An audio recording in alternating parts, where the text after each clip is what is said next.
나의 소유 주님 앞에 모두 드립니다. 모든 아픔 모든 기쁨 내 모든 눈물 받아주소서.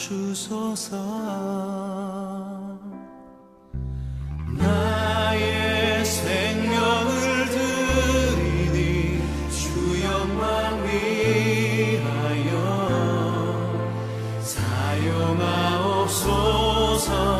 내가 사는 날 동안에 주를 찬양하며 기쁨의 제물 되리. 나를 받아주소서.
또 제자들에게 이르시되 그러므로 내가 너희에게 이르노니 너희 목숨을 위하여 무엇을 먹을까 몸을 위하여 무엇을 입을까 염려하지 말라.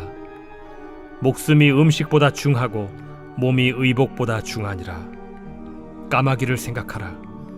심지도 아니하고 거두지도 아니하며 골방도 없고 창고도 없으되 하나님이 기르시나니 너희는 새보다 얼마나 더 귀하냐.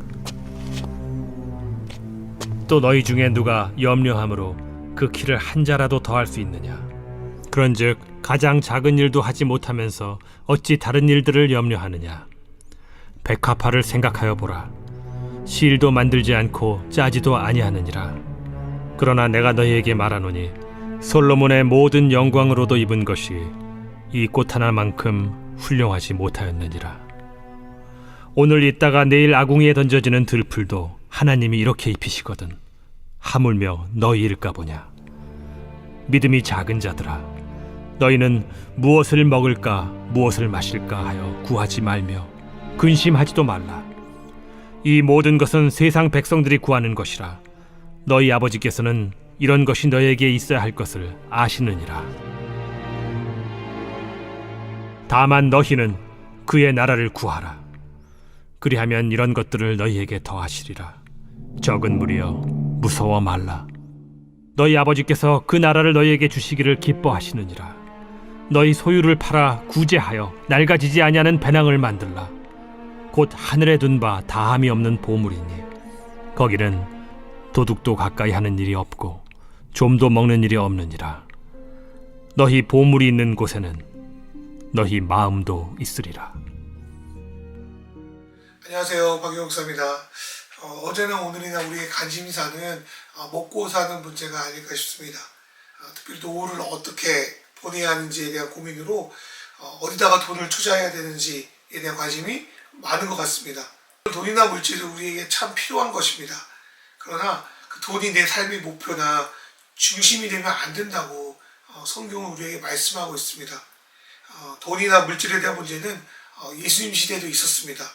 오늘 본문에 앞서 예수님은 자신의 생명은 재물에 달려있다고 생각하고 수단과 방법을 가리지 않고 끝없이 모으려고 하는 이들에게 그것이 얼마나 헛수고인지를 말씀하십니다. 솔직히 우리는 보이는 세상의 것들이 진짜라고 믿고 달려갑니다. 세상의 것들은 무조건 돈을 모으고 권력을 움켜쥐는 것이 최고라고 말합니다. 그러나 예수님은 그것은 실체가 아니라고 말합니다. 그러면서 진정한 실체가 무엇인지 말씀하시는데 그것은 바로 눈에 보이지 않는 하나님 나라입니다. 그렇게 예수님은 허무하게 사라져버릴 이 땅이 아닌 하나님 나라에 우리의 것을 투자하여 하나님 앞에서 우리가 부자가 되라고 우리에게 말씀하십니다. 하나님 나라에서 부자가 되는 건 단순히 죽고 나서 누리는 것이 아닙니다. 우리가 사는 이 땅에서 하나님을 신뢰하고 그분께 내 삶을 드림으로 하나님 앞에서 부자가 되는 것이 이루어지는 것입니다. 그렇다면 어떻게 우리가 하나님 나라에서 부자가 될 수 있을까요? 첫 번째로 우리는 염려를 버려야 됩니다. 우리 주변에 참으로 염려거리가 많습니다.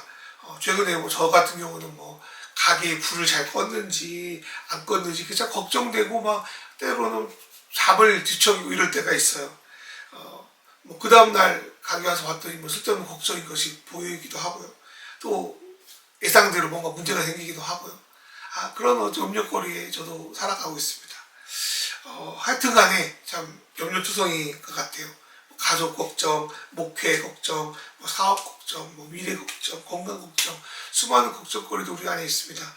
그런데 보통 사람들은 그 염려를 해결하기 위해서 어떻게 합니까?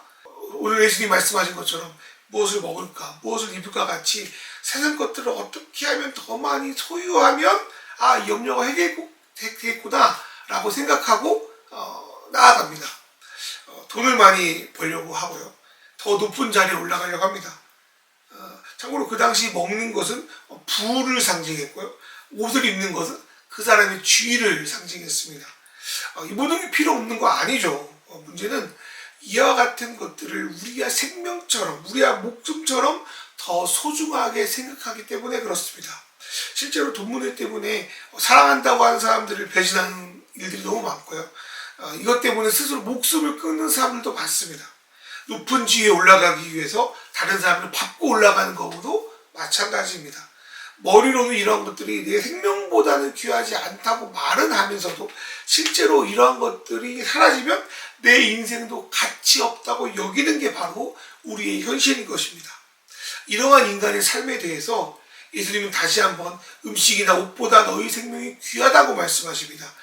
그래도 사람들이 마음으로 이 문제를 받아들이지 못하니까 예수님은 몇 가지 예를 들면서까지 염려를 버리라 라고 우리에게 강력하게 권고하십니다. 첫 번째로 예수님은 까마귀를 예를 들어서 까마귀는 농사도 짓지 않고 건물도 없고 재물을 모을 창고, 요즘 말로 은행에 잔고도 없는데 하나님 기르지 않냐? 그렇게 말씀하시는 거예요. 두 번째로 들의 백합화를 좀 보면서 아무리 솔로몬같이 지혜로운 왕도 길에 흔히 피어있는 꽃도 무에서 유로 만들지 못하지 않냐. 예수님도 우리를 통해 예수님 우리를 통해서 우리가 얼마나 소중한 존재인 거를 말씀하고 계신 거죠. 그리고 하나님이 얼마나 능력자인 것도 함께 언급하십니다. 세 번째, 예수님은 들에 아무렇게 피어있는 그 들풀들마저도 하나님이 이쁘신다 라고 하시면서 하물며 사랑하는 너희를 내가 그냥 두겠냐 하시면서 우리에게 말씀하십니다. 예수님이 이렇게까지 말씀하시면 우리에게 염려를 버리라고 하는 거예요. 저와 여러분의 삶이 염려로 가득 차 있다는 것은 우리 안에 하나님을 향한 믿음이 없다는 말과 같습니다. 그래서 염려는 내가 내 삶을 스스로 해결하려고 하는 것입니다. 그러나 예수님은 염려한다고 해서 우리의 목숨이 조금이라도 늘어나지 않는다고 하십니다. 이게 무슨 말입니까? 우리가 아무리 염려한다고 해서 우리에게 가장 본질적인 가치가 뭔가 개선되거나 좋아지거나 바뀌거나 하는 것이 없다는 것입니다. 많이 염려한다고 해서 문제가 잘 해결되지도 않고요. 간혹 염려의 과정을 통해서 내 눈앞에 있는 문제가 해결됐다고 하더라도 또 다른 문제거리, 더 큰 문제거리는 여전히 우리 삶에서 벌어집니다. 결국 우리의 염려는 인생의 본질적인 문제를 해결할 수 없습니다. 또한 26절 말씀 보면은 예수님은 우리가 느끼기엔 너무나도 큰 염려의 문제를 지극히 작은 걸로 치부해 보십니다. 지금 닥친 일도 해결할 수 없으면서 꼬리에 꼬리를 물고 염려를 산으로 만들어 버리는 우리의 문제를 지적하고 계시다라고 할 수 있겠습니다. 세상에서 가장 쓸데없는 것이 남걱정이라고 하죠. 그런데 저는 여기서 하나 더 추가하고 싶습니다. 그거는 자기 걱정입니다. 이 땅에서 내가 못 먹을까봐, 못 올라갈까봐, 못 누리고 살까봐 걱정하는 것. 예수님은 그리스도인으로서 그게 가장 쓸데없다고 말씀하십니다. 그런데 우리가 막상 기도할 때 하나님께 구하는 대부분의 내용이 이런 염려하는 것들이 참 많습니다. 오늘 주님이 말씀하십니다. 너를 이 땅에서 보호하고 키우는 것들은 먹을 것, 마실 것, 입을 것이 아니다. 너를 이끄는 건 바로 나 예수다. 그러니 너는 이방인들처럼 염려함으로 기도하지 말고 나를 믿고 믿음으로 나가라 라고 말씀하시는 거죠. 사랑하는 여러분, 투자의 법칙 중에는 안 되는 것은 과감하게 끊어버리라 라는 내용이 있습니다. 그건 신앙에도 마찬가지인 것 같아요. 여러분을 얽어매고 있는 염려의 문제, 계속 끊어지지 않고 계속되는 그 사슬을 과감하게 잘라내십시오. 내 눈에 보이는 것이 있다고 해서 안심하는 것이 아니라 내 삶을 인도하시는 하나님을 신뢰하며 염려의 사실을 끊어버릴 때 세상에서 비록 좀 가난하게 살지라도 하나님 나라에서는 부유하게 삶을 살아갈 줄 믿습니다. 두 번째로 하나님 나라에서 부자 되는 것은 당연하게도 하나님 나라를 구하는 것, 다른 말로 투자하는 것입니다. 이 말씀은 누가복음뿐 아니라 마태복음에도 나오는 말씀이고, 그러므로 너희는 그나의 나라를 구하여라. 그러면 그런 것들을 너희에게 더하여 주실 것이다. 찬양으로도 불려질 정도로 한국의 대부분의 기독교인들이 알고 있는 성경 말씀입니다. 세상 나라가 추구하는 것들은 결국 다 염려로 가득 차 있습니다. 그러나 하나님 나라를 구하는 것은 하나님을 향한 믿음과 신뢰가 그 바탕이 됩니다. 하나님이 나의 삶을 지켜주실 거라는 것, 이렇게 세상의 가치와 달리 살아도 내 인생은 무너지지 않을 거라는 믿음, 이런 것들이 믿음을 지키고 주님의 사명을 감당할 수 있게 합니다. 그러나 물질의 힘이 얼마나 강력한지요, 이 말씀마저도 우리는 세상의 방식으로 해석할 때가 많습니다. 하나님께 충성하면 하나님 우리가 가지고 싶은 물질을 다 채워주신다. 그러니 교회 활동 열심히 하고 목사 말 잘 듣고 열심히 기도하고 언급해라. 하나님이 우리의 것들을 불려주신다. 이렇게 해석하기도 하죠. 그런데 하나님 나라를 구하는 것은 나의 욕망을 위한 도구가 절대로 될 수 없습니다. 그것은 내가 가진 것을 가지고 주님의 사랑을 나누고 베푸는 것입니다. 주님은 지극히 작은 자에게 베푼 것이 곧 자신에게 베푼 거라고 말씀하십니다. 또한 남에게 대접받고자 하는 대로 너도 남을 대접하라 라고 말씀합니다. 하나님을 위해서, 그리고 하나님의 눈길이 머무는 곳에 또 그 도움이 필요한 자들에게 우리가 가진 물질적인 것, 또 정서적인 것, 영적인 도움을 우리가 가지고 있는 것 안에서 베푸는 것, 이러한 삶이 바로 하나님 나라에 투자하는 것이다 라고 다시 한번 말씀합니다. 그런데요, 그런 것들은 잘 눈에 띄지 않습니다. 예수님은요, 그 자선을 할 때 오른손이 하는 것을 왼손이 모르게 하라고 이렇게 말씀하시기도 하잖아요. 그런데 진실로 자선을 베푸는 삶은 의도치 않아도 눈에 잘 안 뜰 때가 많아요. 사람들은요, 모으고 세우는 것에 열광하지 나누고 흩어지는 것들에 대해서 별로 관심 두지 않기 때문입니다.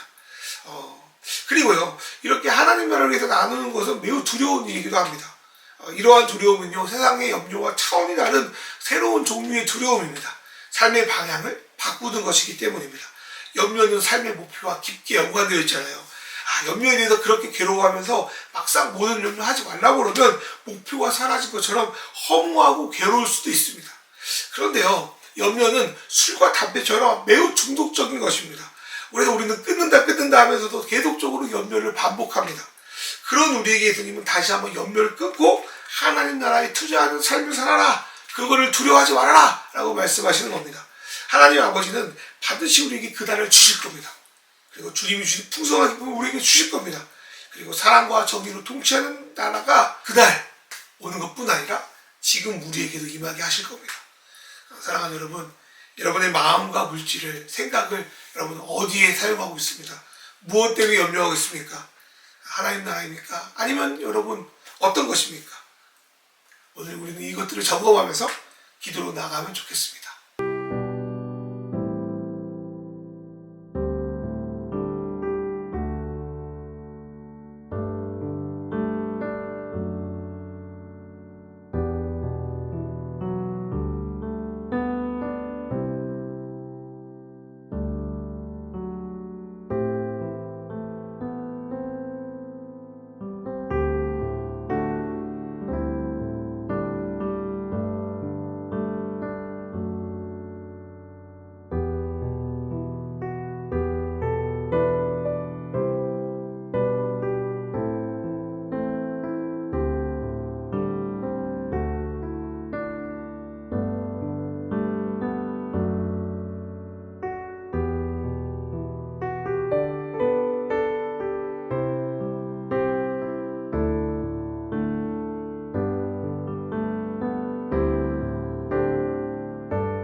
하나님 아버지, 우리 주변이 온통 염려투성입니다. 과거의 염려를 오늘에까지 끌어와 걱정하고 오늘의 염려에 빠져 스스로 마음을 상하게 하고 아직도 일어나지 않은 일에게 시선을 뺏깁니다. 하나님, 우리 안에 염려를 내려놓고 주님의 일하심을 보게 하소서. 내가 내 인생을 주관하지 말고 주님께 수고한 짐을 맡기게 하소서. 내 목숨, 내 가치는 주님의 것이니 주님께서 책임져 주소서. 그리하여 내 삶이 당신의 나라를 위한 삶, 내가 주신 것을 가지고 내게 주신 부탁해요. 내게 주신 것을 가지고 남에게 자선을 베푸는 삶을 살아내게 하소서. 그리고 주님이 때를 따라 주시는 일용할 양식을 통해 내가 세상에 무릎 꿇지 않고 하나님 나라 백성으로 정체성을 잃지 않게 하소서. 예수님의 이름으로 기도합니다. 아멘.